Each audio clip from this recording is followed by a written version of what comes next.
Hi everyone, and welcome to a new Programming the Net tutorial. In today's video, we're going to look at this one really important CSS property, which is the display property. We're going to learn how to use it in order to create a little bit more variety in our layouts. As you've probably seen so far, most of what we've been doing has like a very top to bottom approach, right? Like HTML elements stack on top of each other from the beginning of the page to the end of the page, and it's a little bit more tricky to make them go from left to right? And that's something that you need quite often when working with web pages, when designing with a grid, for example, or if you want to create a menu, right, where the elements go from left to right, or anything of that sort. This display property comes in super handy in doing that. And once we introduce this property, we're going to recreate this one geometric painting by an artist that I really like using only HTML and CSS. So that should be exciting. Let's get started. I have the usual glitch setup with all the files that we don't need removed. I'm going to start by creating the style sheet because we're going to need it anyway. href equals style.css. Right now there is no style.css, so I'm going to create one. Add this file. Okay, great. And I'm going to start by adding a few divs to our body. So first div, I'm going to give it a class already, and I'm going to call it outer square. And then I'm going to add two other divs inside of it, which will both take the class inner square, and then we can go ahead and style them inside of the CSS. Div class equals inner square. Maybe I'll give them a color class too, and we'll make this one blue and make a second inner square green, and let's make the background red. All right, so now we have to write our CSS. Let's see, dot outer square, dot inner square, and dot red, dot blue, green.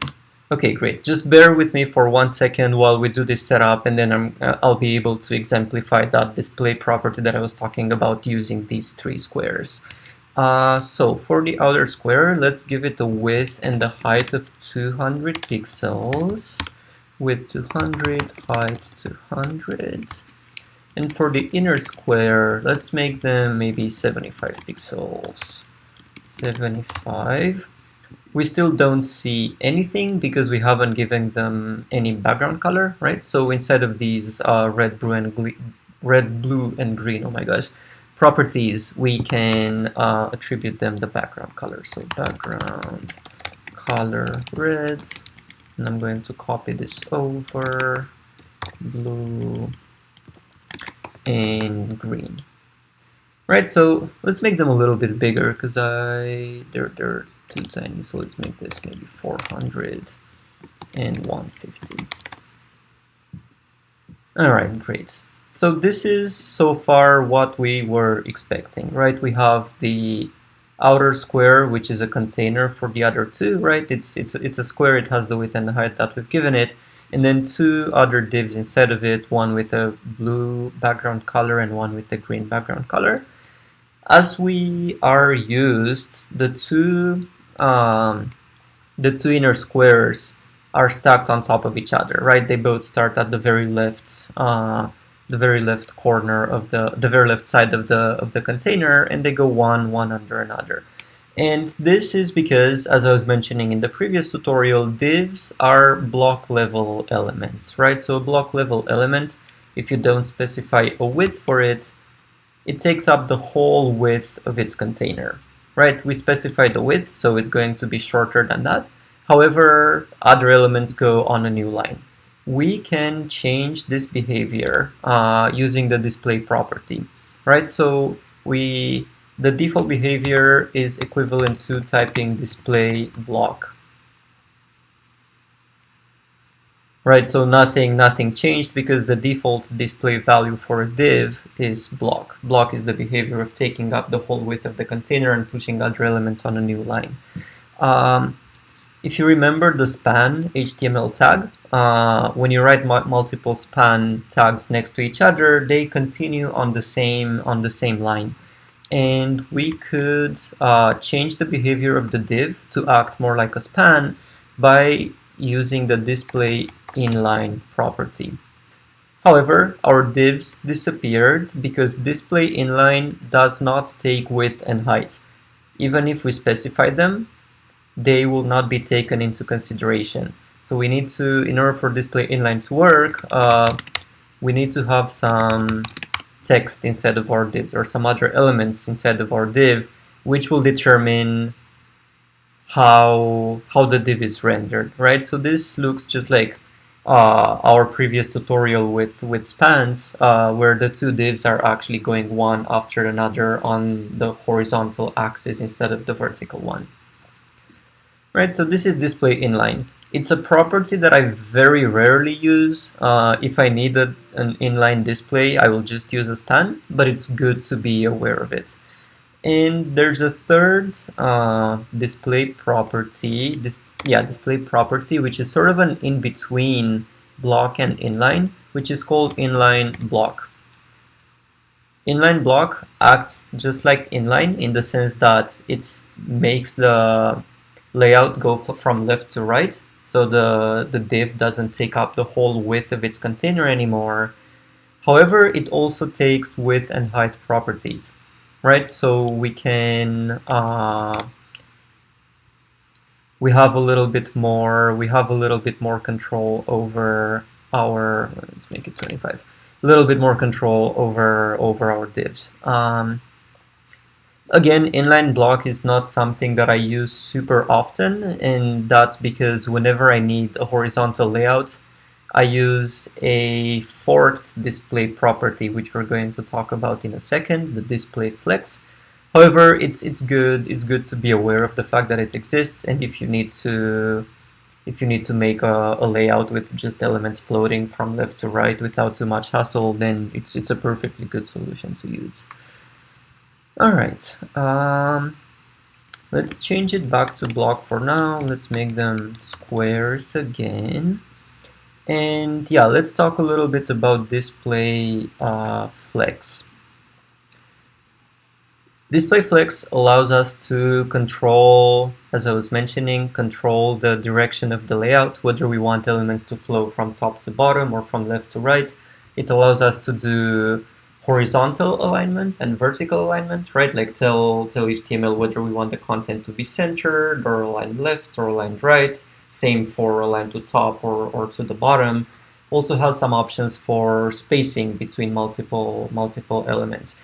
And the way display flex is set up, it needs to be added to the parent instead of to each one of the inner squares, right? So outer square will say display flex. And we see already that the layout has changed to our squares being aligned, flowing horizontally as opposed to vertically.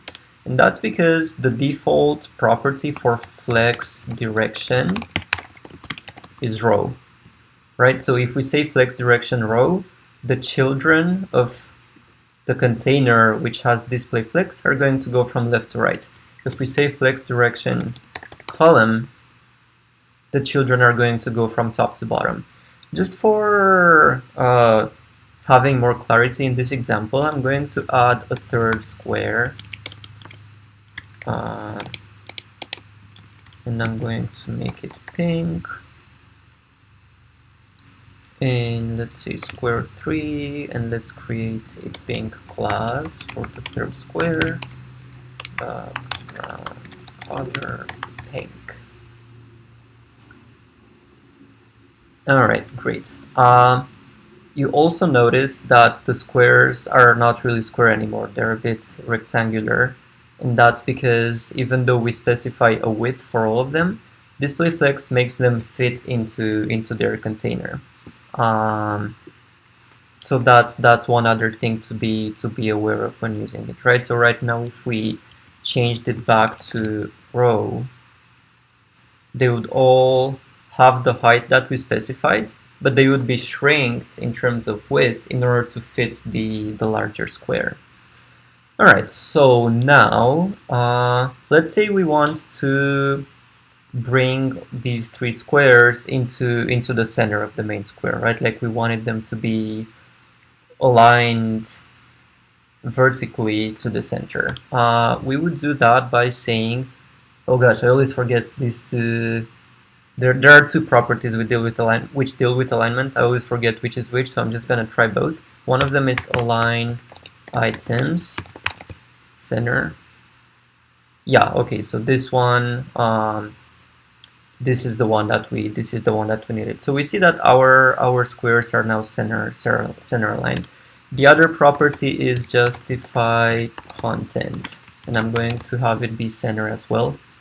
And we'll take a look in a second. Align items and justify content deal with the horizontal and vertical alignment, right? Like align items is for vertical, it seems, and justify content for horizontal. However, that flips when we do the flex direction column, right? So if I was to remove justify content center, align items becomes the horizontal alignment. For me, it's always a game of like writing both of them and figuring out which one of them works for my layout. If you manage to memorize, that's perfect. If not, experimentation is totally a valid approach when writing HTML and when working with display flex. All right, so let's go back to our row layout and let's comment out the justify content for a second, and let's explore a few of the other attributes that align items can take. In order to do that, I'm going to open our page in a new window. I'm going to open the inspector, and I'm going to show you another super neat trick that you can do from the inspector. So let's make this a little bit bigger. You remember that we can change the styles just like for this page, not through the code, from the inspector. If I select our container and click on this property, we see that we get an autocomplete dialog with all of the options that are available for that CSS property. Right, so I'm just pressing my down arrow so we can explore them. There's baseline, which I almost never use. There's center, which is what I just showed you. There's end, which I'm not quite sure what it does. However, flex end and flex start are important, right? So flex end is going to the bottom, or if your layout is column, then going to the right side. Flex start is going to the beginning. And then, yeah, there's a few other options, which again, I very, very rarely use. But yeah, center, flex end, and flex start are good to remember. Let's keep it centered for now. And in terms of the justify content property, let's go back inside our code. And I'm going to make the width of our squares be, let's say, 25 pixels. And this is where the justify content property comes in, right? So we see that they are aligned vertically, they're in the center, but they're still on the left side of the page. If we wanted them to come to the center, we would reactivate the justify content center, and that would bring the three of them to the very center of our composition. Let me just remove the text from all of them, just so we have a nicer visual. Oh, I forgot to mention earlier when I did this. This is a comment, right? We learned how to do comments in HTML. However, I realized I didn't cover that in CSS. You can, yeah, comment a line. It's very similar to C++ actually, where you just type /* and then //. Or inside of the glitch editor, if you type command and slash on a Mac, or I think control / on a Windows, it just automatically comments or uncomments a line for you. So that's what I was doing there. All right, so justify content center. We have our stripes all centered inside of the square. And let's explore some of the options that can be used with justify content. I'm going to again select the larger square. I'm going to remove the value of justify content, and we can go through the autocomplete. So we have the center, we have the end, we have the flex end and the flex start, which are very similar to align items. And then a few other ones that I rarely use. And these are three that are really interesting. There's space around, which sort of creates even spacing between your elements, with half of that spacing at the beginning and half of that spacing at the end. There's space between, which places your first element on the very left edge of the container, your last element on the very right edge, and then evenly spaces all of them. They're spaced evenly, so space evenly introduces the same amount of space between the borders and each element, and then between each one of the elements. And then we have start, we have stretch, which I've never used, and onset. Right, so these are just interesting to play around with if you're looking to create or recreate a certain layout. I'm just going to keep it, let's say space evenly. Okay, and let's say we changed our flex direction back to column. Okay, so now that our flex direction is column, we see that the layout has changed in that the justify content doesn't really do anything anymore, no matter which property we set. And that's because the height of our blocks is wide enough that they just fill up the whole space, right? So the justify content only does anything whenever the total dimension of the children is smaller than the dimension of the container, right? So if I were to go into inner square and change the height to 15, and then go back here and work with the justify content properties, we would see the same kind of behavior that we saw earlier, right? I know this is, it's a little bit confusing in the beginning. I'm maybe also not doing a great job explaining it. Play with these properties and you'll just get a sense for how they work. I think it's more of like an intuitive understanding once you've played with them for a little bit. All right, let's refresh the page and get back to what we had initially. All right, so then the question becomes, why should we care about having a display flex? And one super common use case for this is, for example, creating menus for a website, right? Like if you have a header, at the top with a few options for the menu, you would use a display flex to horizontally align all of the items of the menu and maybe have them nicely spaced. So we can just do a very quick example of that. We can pretend that our red square is the header. So I'm going to make it way less tall, let's say 50 pixels. We can also make it, instead of having it be 400 pixels, we can make it cover the whole width of the body. And we can do that by typing 100%.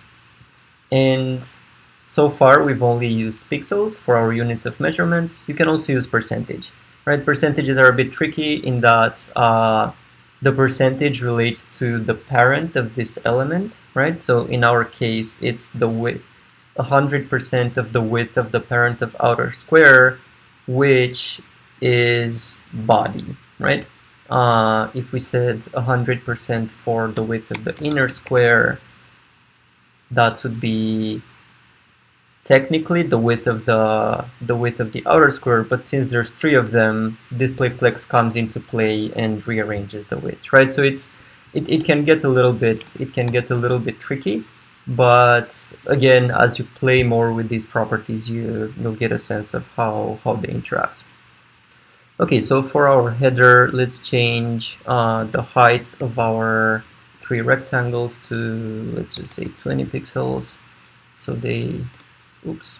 so they fit inside of the menu. Let's add some text to them. I'll just say home, about, and contact us. Right, so like this is a very speculative menu for, or a header for a website that doesn't exist. It's also really ugly, but that's okay. We should remove the width in order to let the width property of the inner square, in order to let the text dictate how wide it is. And now we can do justify content, let's say space between. Right, and this is starting to sort of look like a header. Normally a header wouldn't have background colors for its menu items, right? So we could remove the blue, green, and pink. Also, we see that usually headers have a little bit of a margin between the text and the container. And in order to introduce some of that, we could use the padding property that we talked about last time. Remember, it's the margin inside of the element. So if we said padding left 15 pixels, padding right 15 pixels. Okay, so this is another conflict that we have to deal with. Oh no, I accidentally hit the back key. Give me 1 second to go back into the project.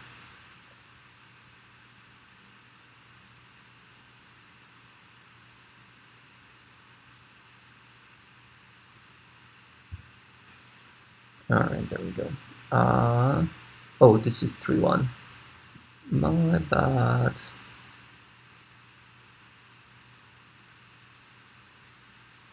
Oh man, sometimes glitch is just so slow. Maybe I have to refresh this.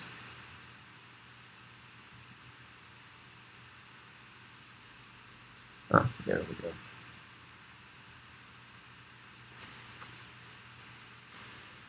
All right, we're back. Sorry about that.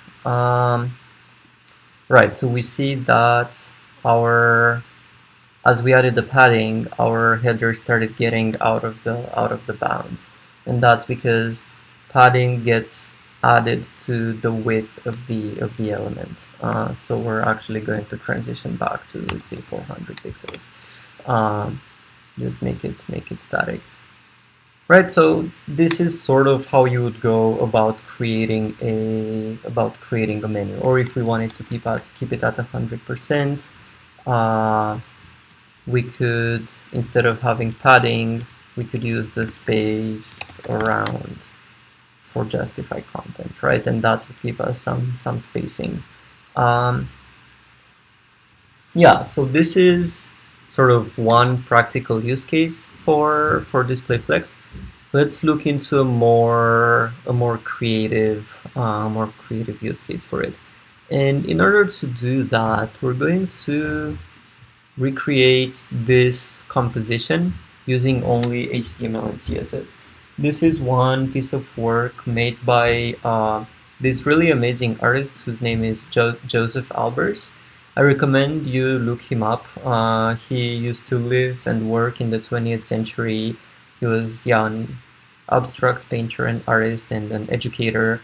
And one of the things that he cared about the most is color and how colors interact. So in a lot of his work, you see there's a lot of repetition in terms of the form, with all these kinds of variations in color, in order to sort of study how color affects perception, right? And like how we engage with these works, which all have the same structure but very, very different colors, right? So we're going to recreate this one using HTML and CSS. And in order to do that, let's first make a plan for how we're going to go about it. We can start by saying that there are four vertical stripes, right? The orange one, the yellow one, the blue one, and the light blue one. and two smaller squares inside of the two wider stripes. We can model this, right? Like we just learned how to create horizontal layout, so we can use display flex to work with these for our own sanity and to make things a little bit easier. We could pretend that these three, that the orange section, the yellow blue section, and the light blue section have the same width, right? Like we could pretend they're just like equal, sort of like in the Romanian flag, and start with 3 stripes, and then split the middle one into two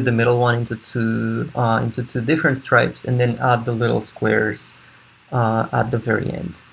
I believe in this composition these two squares might actually be the same color, the two tiny ones, but it ends up being perceived differently because of their backgrounds. I would need to double check that, but we'll see as we implement it. So I'm going to actually remove all that we've done and start from scratch. Right, so let's remove the menu, let's remove the style, and we will start from scratch. So let's say div class equals container, let's say large container, right? And we said that inside of this large container, we want to have three stripes. So let's first style this large container. So say large container with, I'll just make it 500 pixels, height 400 pixels, and let's give it a background color of purple for now. Okay, so we have the container. Let me just bring this tab over.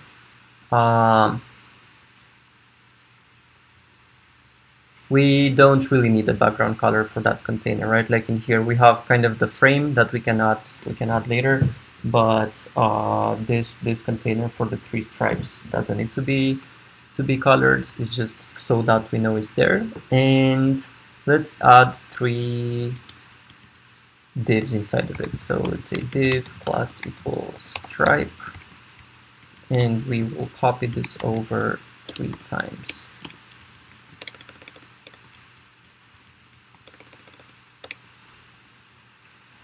Okay, so let's write the style for stripe. We can say width 100% and height 100%. Background color, I'll make it yellow for now, and then we can change it. Oops, that doesn't look right, and it's probably because the 3 are stacked on top of each other. Let's actually separate the background color now, the background colors now into different classes. So we have an orange one, we have one that's going to have two stripes on top of it, so no color, and then we have a blue one. So we can say dot orange and color orange dot, let's see, light blue and color, I'll just say blue for now, no color, background color. You can say background color transparent, which is kind of fun, and the element would show the background color of its parents. Okay, and let's give them the colors, right? So we said yellow, no color, and light blue.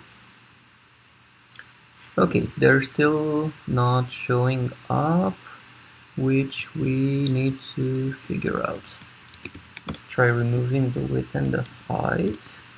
Let's make sure we have the class names right. So stripe, yellow, stripe, no color, stripe, right, light blue. Right now I'm just trying to make them show up. I'm trying to debug this. Okay, okay, so the blue one is showing up. Oh, it's because I named the class yellow here instead of orange. This happens all the time with misnaming CSS classes. Alright, these are tiny squares, but shortly they will become our vertical stripes. Right, so right now we have 3 horizontal stripes. Let's turn them into vertical ones by making the container have the display flex property. Flex direction row. Cool. And we want the height to be 100% of the container height, right? So we have sort of the beginning of this structure with yeah, the 3 stripes. The next part that we want to do is split the middle one into two different stripes. And the way to do that is by adding 2 divs inside of this stripe. So let's say div class equals inner stripe, and copy this over one more time. Right, so we have 2 inner stripes right now. Of course, we don't see anything because they don't have a background color or anything like that. And we're going to use display flex on this div in order to make 2 vertical stripes here, right? And in order to do that, I'm going to add a another class to this div and attach the display flex to that class, right? Because we don't want all the stripes to have that property, we only want the middle one. So I'm going to call it middle stripe, and in here we can say dot middle stripe display flex direction row, right? Again, we don't see anything because we don't have colors attached to the inner stripes. And what are the colors here? One is yellow and one is dark blue. So yellow and dark blue. And let's create our color classes as well. Dot yellow, ground color yellow, dot blue. Oops, that was dark blue. Color dark blue. Okay, it looks like it's a thing. We still don't see anything just yet because we haven't given the width and the height to our divs, right? Or rather, the width is by default set to the div because it's a block level element, but we need to give it a height. So we have our inner stripe class. Let me have an enter here so the code is a little bit more clear. We have our inner stripe class, which takes, let's say, a width of 100% and a height of 100%. Alright, so now we have our 2 inner stripes, and it's starting to look a little bit more like the original. And the last thing that we need to do is to add these two little squares. And in case you're wondering, you've probably guessed, we're going to use display flex again for that, right? We're going to add 1 div inside of the first stripe with this square and another div inside of the last stripe. And then we're going to center align it vertically in both divs, and then right align it horizontally in the leftmost one and left align it horizontally in the rightmost one. So in order to do that, let's start with the first one. And this one, it's the stripe orange. Let's also give it another class, first stripe. And let's create another div, class equals brown square. And for color, let's just say brown. Okay, so in our CSS, let's start with the brown square. Sorry. we should just call this small square because our color is outside of the CSS. This is just a stylistic choice. It's not, it won't affect anything. Small square, we can say width 100 pixels, height 100 pixels, and we can adjust that at the end if it's too big or too small. I'm going to move it on top. I'm trying to keep the colors at the bottom just for organization purposes. And dot brown will be background color brown. Okay, so we start seeing our square. Those colors are quite different from what he used, but at the end, if we have time, we can bring in these colors and see what happens. Okay, so I'm going to make it a little bit smaller, maybe 75 pixels. Will look more like his proportions. So it's a little bit smaller than half. It's maybe a third. Yeah, and say 67. Right, so I'm just eyeballing the right size. And we said that we attached this first stripe class to the orange stripe, and we want to center the small square vertically and right align it horizontally. So in order to do that, we can say dot first stripe display flex direction. It doesn't really matter in this case since we only have one element, but we can just make it row, and then we can have align items center and justify content flex end. Right, so that's going to center align it vertically and right align it horizontally. And then we have to do the same exact thing for our last stripe. So let's add the class. Let's say last stripe. Let's copy our small brown square inside of the last stripe. Right, so we see it showing up, which is great. And now we just need to write the CSS for the last stripe. And I'm just going to copy it from the first stripe. Last stripe, display flex, row, right, and the only thing we need to change is justify content should be flex start. So it becomes left aligned inside of that container. All right, and this is our composition. I'm not going to, I thought I would change the colors to these, but I'm actually going to keep them as we have them now. And it's kind of crazy, right? Because like, the small square is brown in right, like it's the same color in both cases. However, our perception of it is a little bit different, right? Like the one on the right side looks a little bit more red and a little bit brighter, and the one on the right side looks a little bit darker, and that's simply because of the colors around it. It's sort of an optical illusion. And this is one of the things that Joseph Albers was so interested in exploring. He wrote a book about it. He made a lot of art about it. I recommend that you check it out. I think I'm going to stop here. This was already a lot. As usual, feel free to reach out if you have any questions. And yeah, best of luck with the display flex property. Thank you.